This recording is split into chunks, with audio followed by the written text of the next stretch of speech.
Beethoven on the ukulele, one page at a time. James Cline, James Cline.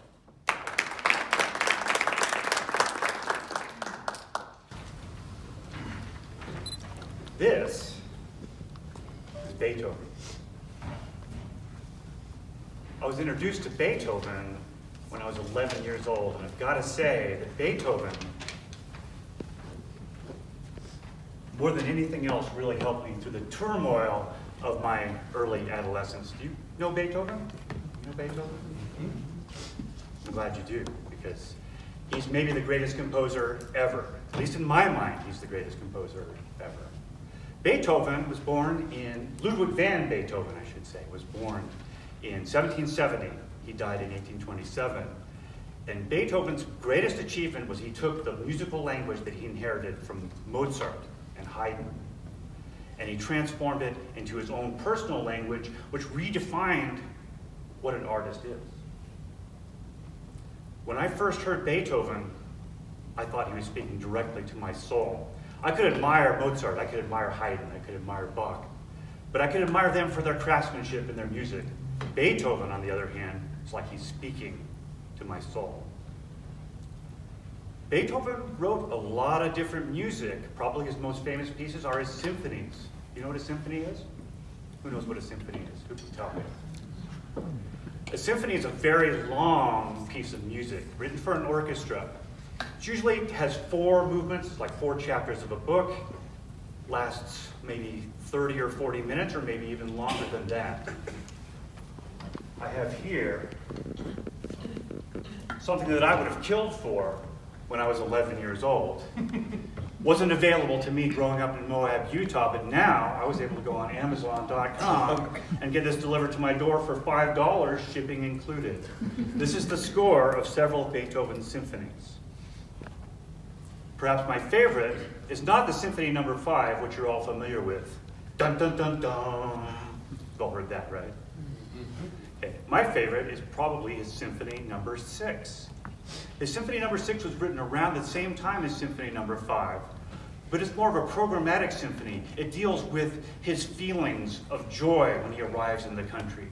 It deals with his impression of the brook flowing by and bird calls, with a merry gathering of village folks as they have a party, when their party is interrupted by a thunderstorm, and that's the most incredible musical depiction I've ever heard of a thunderstorm, is in Beethoven's 6th Symphony. And then a song of joy that a shepherd sings after the thunder passes.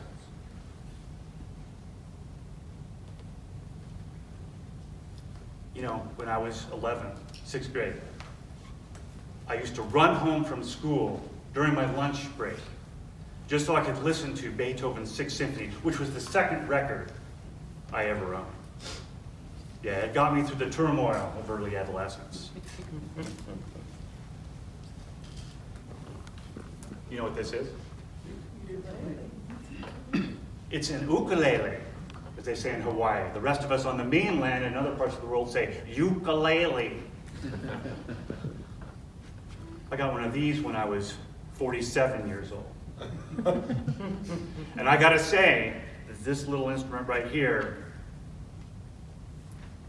I don't know how I would have gotten through the turmoil of early middle age without this instrument. I've been playing guitar for 30 years before I got this instrument.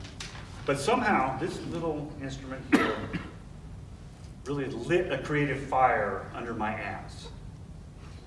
And within 10 months, I'd become a recording artist, putting out commercially released recordings of ukulele and guitar instrumentals that are now on Spotify and earn me nearly $10 a month in royalties. I'm sure you're all impressed by that. So the ukulele was invented in Hawaii way after Beethoven died. About 53 years after Beethoven died, the instrument was invented in 1879 in Hawaii. And it's gone in and out of popularity in the United States since that time. It was very popular during the Jazz Age. A lot of jazzers would use it for their compositions. Then a little later on, a guy named Tiny Tim created a song called Tiptoe Through the Tulips. Now, it's experienced a resurgence of popularity that's pretty incredible. Lots of people, myself included, like to play this instrument and put their videos out on a site called YouTube and share them with the world. So one of my free pleasures, in addition to walking my dog Coco, is I like to wander around my apartment and improvise on the ukulele. Kind of like I'm doing here, but the difference is in my apartment, I usually do it without pants. So, one time I was improvising, this was on February 7th, I was improvising and I came across this.